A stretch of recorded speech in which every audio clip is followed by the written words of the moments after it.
Hello, beloved, and welcome to your message from God Himself. Okay, I thank you so much for joining me. Okay, I really value your time.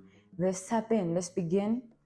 Let's find out what the message is for you at this time from God.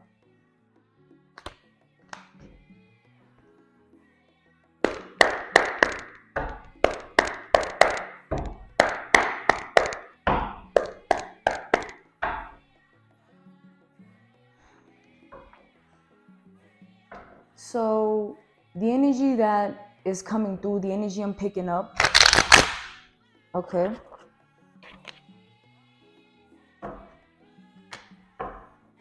The energy I'm picking up is of someone whom is unhealed, okay? Firstly, I feel like this is a feminine energy that you've lived in the past for whatever cause, whatever reason, okay?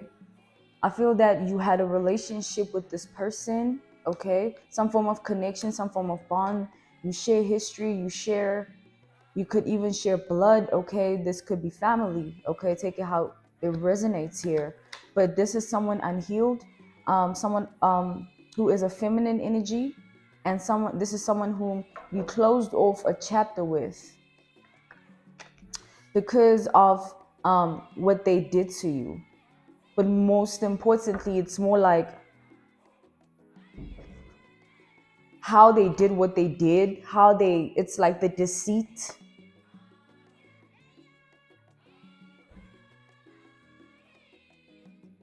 Like the deceit was a heavy one here. I feel like I keep hearing the word hastily.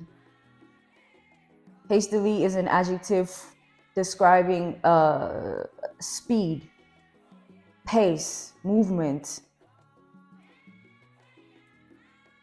I feel like you were quick to give someone the benefit of the doubt because of the type of bond, the type of relationship you shared with this person. An example would be like a mother. You would never question their title, right? Because it was given to you before you had a choice. I don't even think none of us have a choice in who becomes our mother or father. But nonetheless, here this is a feminine energy. So take the example and the reference point of the analogy of like the bad mother analogy, you know, that some kind of heavy deceit, some kind of heavy deceitful energy from a feminine whom you once loved, cared for. That was just the reference point. That was just an example. It doesn't have to be a mother. That was just the analogy, okay? But moving forward here, what I'm seeing is you were tricked into believing something here about this person, about someone. I feel like this unhealed feminine energy that you now see to be lost, you realize that you dodged the bullet. Their rejection was your protection. Like literally, I feel like this is a bliss. It was a blessing in disguise. You know, this woman's deceitful energy was a blessing in disguise because you were able to bounce back from it and also keeping a certain like great wisdom with the experience. It's like it wasn't just what they did, it was like what you learned from it. I feel like this person taught you a lot with this deceit, this sin this weapon that they formed against you. I just feel like someone here, either they brought you down to your knees, or that's the vision, the sight they had in mind when they were plotting against you or being cowardly with their ways towards you. Another analogy, another reference would be somewhat of a billionaire. Let's say a billionaire and a loan shark. It's like that analogy of the billionaire and the loan shark, where they best friends but they live two different realities, but they're still best friends, right?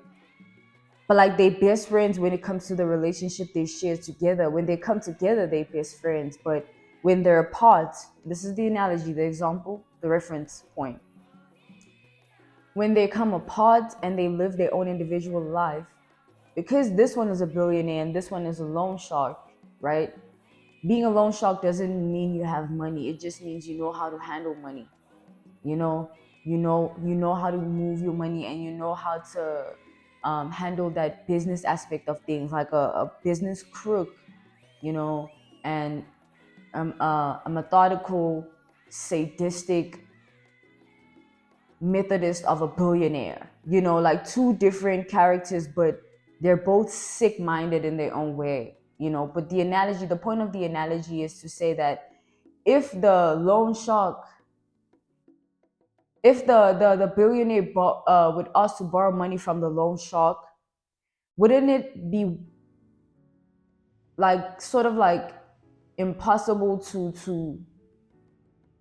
to grasp why they would want to borrow money from a loan shark who's not only that but is their best friend, knowing that they already have their own money?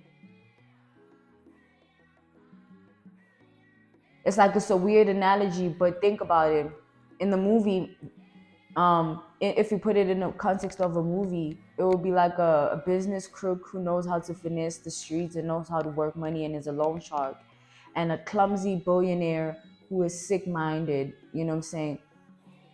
So it's like the loan shark has some form of sanity within, but is still also in alignment with some form of sadistic way of being.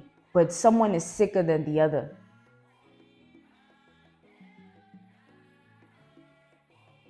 What's my point here? I feel like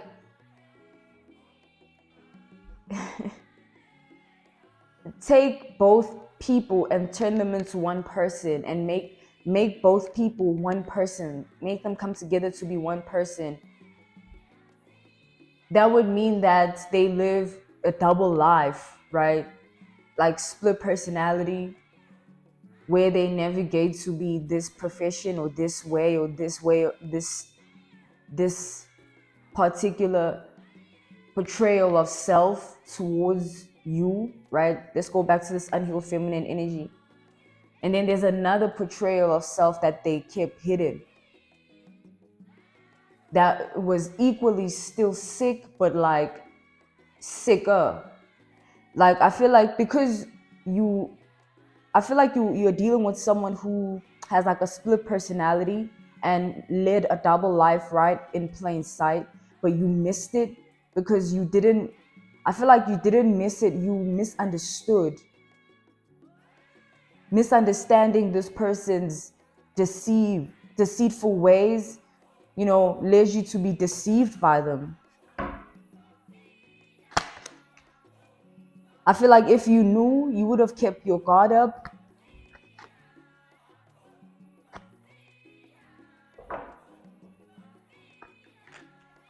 But because you were vulnerable, I feel like this is why you needed to heal. Some of you might still be healing. Some of you might have just realized how traumatic something was here that someone did.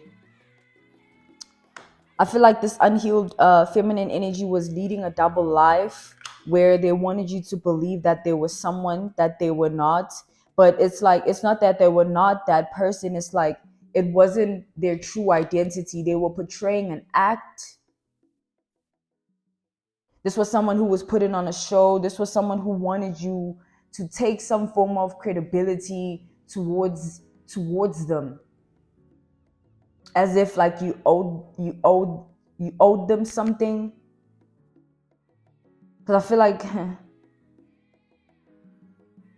you're dealing with someone here who this double life they live tempers with their mental health, which makes them not only mentally unstable but also emotionally unstable, which is a resultant of their unhealed self, which is what we are reading on now. I feel like you missed out on a certain part of your life because of this person's deceit. I feel like someone lied to you, and when you found out the truth, it broke all bonds that had you tied to them, emotionally, spiritually, physically. I feel like the cord cutting was in your way of being after finding the truth out.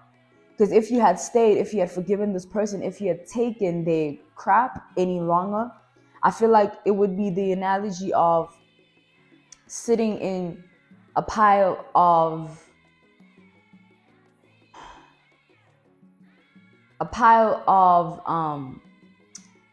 cow dung, sitting on a pile of cow dung, and then saying that it doesn't smell, but only saying that because you sat on it for that long, so much so that you've adapted to the filthiness, to the filth, to the dirt, to the, in this instance, some form of darkness or dark-minded behaviors here.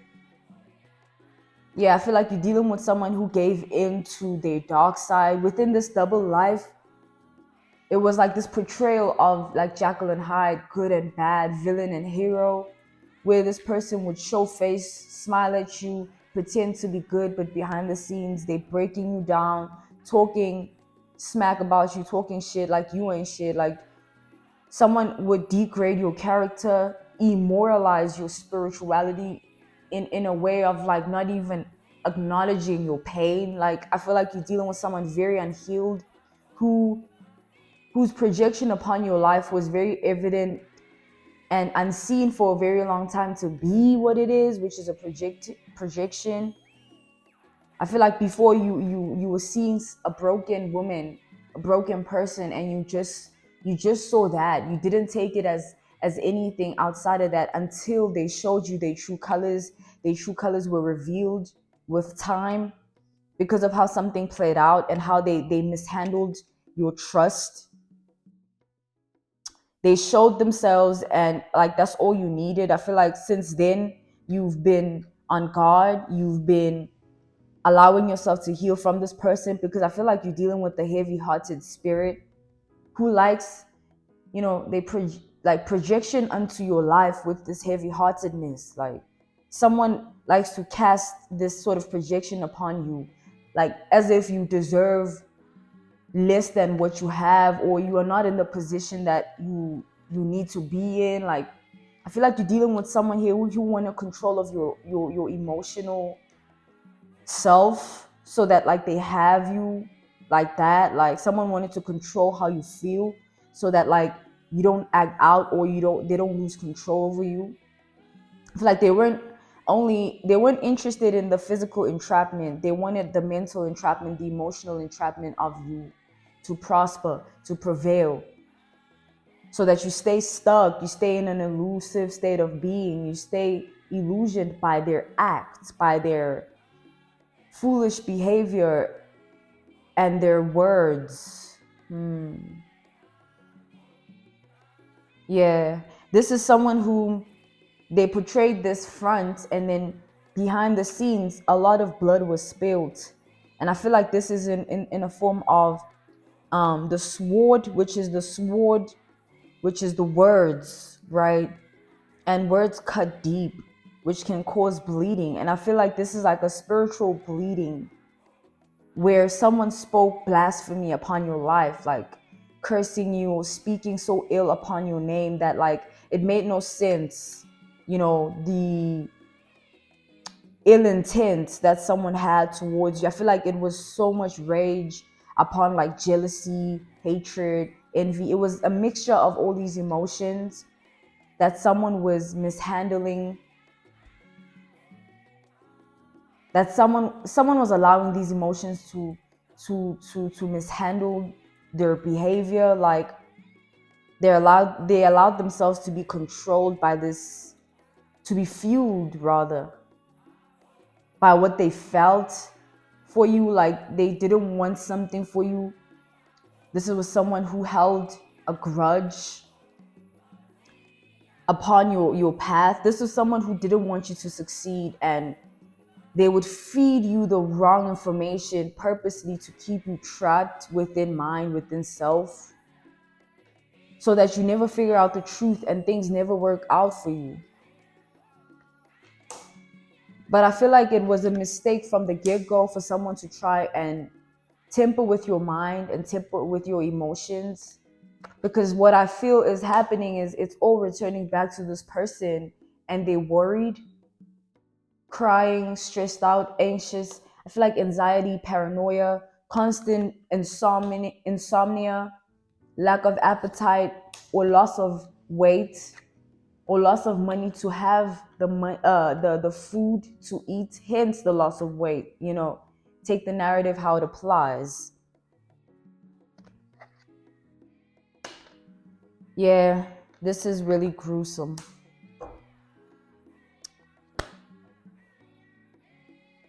So here we go. So okay, this person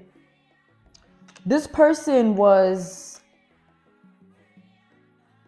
talking about you in a way that was kind of like they were trying to hover this blasphemy, okay, this dark cloud over your name.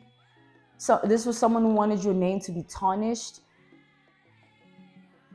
your image, how people see you, your worth, your self-esteem. I just feel like this bitter, unhealed feminine energy tried to temper with your life before you had a chance to fight for yourself or defend yourself. They already were plotting against you with this act. They fooled you into believing that there was someone else until this double life got revealed,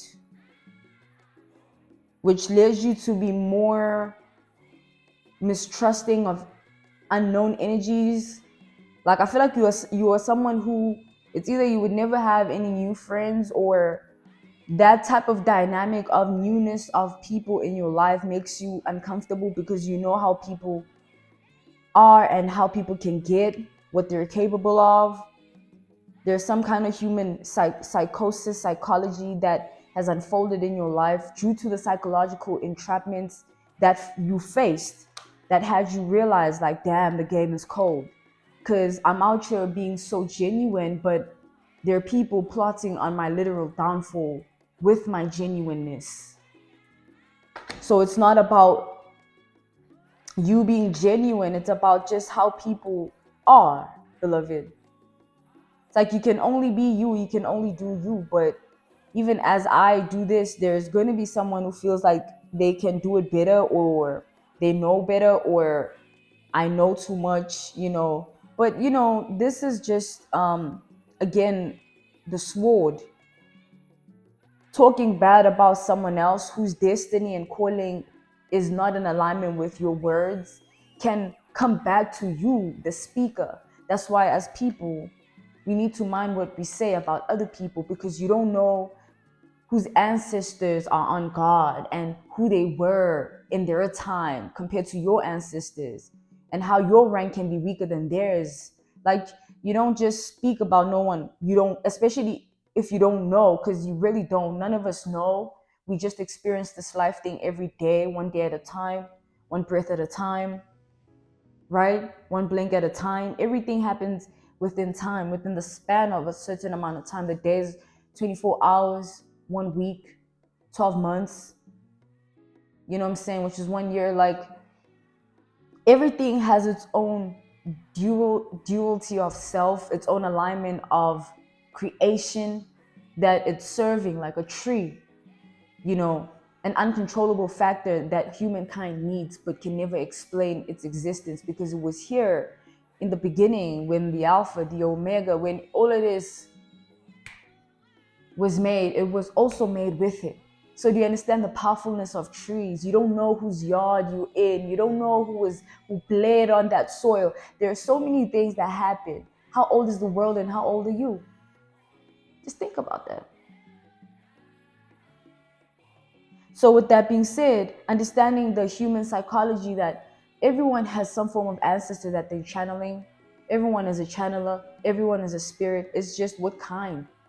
What kind? Other people are shapeshifters, which is this type of person.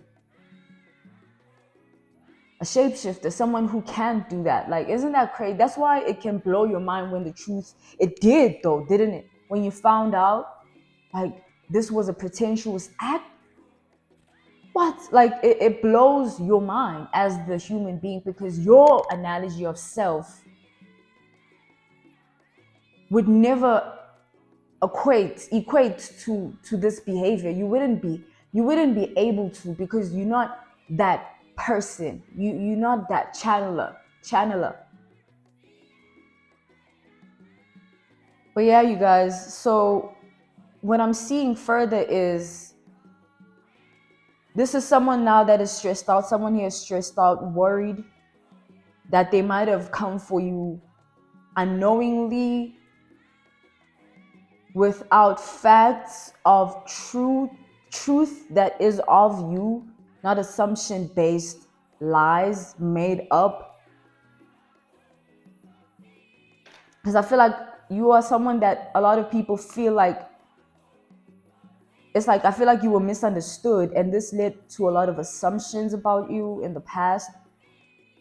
Even now, I feel like there's this enigmatic energy to you, which enigmatic is means hard to understand. So I feel like this energy to you causes a lot of people to feel deep emotions, including this person. I feel like who you are, your identity, you make people feel very, some people, I feel like you make them feel uncomfortable because of who you are, how you might be, what you know, the path you've walked, whatever contributing factor. I feel like your image is built from some form of foundation that lies upon like your true nature, your true identity. But now, this is what's going on now. But back then, you were misunderstood, and your image was built based on a foundation of falsehood by other people's assumptions that God, that it's like you were ridiculed, right? You were ridiculed. I feel like God, this was what God is saying. You were ridiculed. It's like the rejection in society that you faced. Before it was cool to be a tarot reader. I was doing this shit before I even knew that I could get paid. Like, you know what I'm saying? I feel like that analogy that I just gave, this example, is to say that I feel like a lot of people were misguided in terms of the perception they had of you, only to realize later or late that they were wrong or false, wanting to change direction, coming back to you now in a proper way, only because they just realized the truth. But that's the whole test of God when it comes to his people. He puts you under the surveillance to see what you would do if one, two, three, if you really could mess up my daughter's life, if you really had the power to mess up my son's life, I'm gonna put you in their life, and I want to see, as I'm gonna use them as a vessel to reveal your true character to me. Are you going to break? Are you going to fall? Are you going to fumble? Are you gonna be weak? And they were weak, all right, all of them. This is just one character, one person that was weak. But a lot of people were and still are, hence they will remain stagnant in their life. There will be no movement, and the blockages will increase. And with that being said, beloved, I'm being called to end your message here, to conclude it by saying that you don't fight, you don't defend, you call upon your God. Just call upon God. You know what I'm saying? Other people send their spirits your way, their projections your way, their evil eye your way, their assumptions, their evilness, their bitter-heartedness, their heavy-heartedness, and your empathic self, your empathic abilities, because of your biological makeup, your astrological makeup, and your psychological makeup. You are built, hence you are aligned with prophetic vessel. You are built to feel what they feel, to feel what they go through. And for a long time, you were tapped into energies that were not yours. Hence, things have quieted down because you are no longer around those people. You've been replenished from anyone's unwanted spirit upon your life. An unwanted spirit is an unwanted person because we are all spirits. Hence, your body stays. When you die, what goes? What goes away? What dies is your spirit. Spiritual death, physical death. It happens. It's like the dichotomy of life and death, where the body is in a state of two states of being: physical death and spiritual death, because the body dies as well as the spirit. So we are both. We are the dichotomy of spirit and flesh. That's why we can be so powerful. That's why you are tapped into a high vibration to feel people's energies. Hence, you felt all of it. But you're here now, healing on your healing journey. And this is someone who feels regretful for allowing themselves to believe that you were going to be anything less than what you are now. And that's just karma. Karma's a bitch, right? Truly. But yeah, I'm going to leave it like that. I'm being called. I thank you for your time. My dearest beloved here, I really hope this brought you some form of closure to the heart and spirit. In Jesus' name, I release your spirits. Amen. Bye.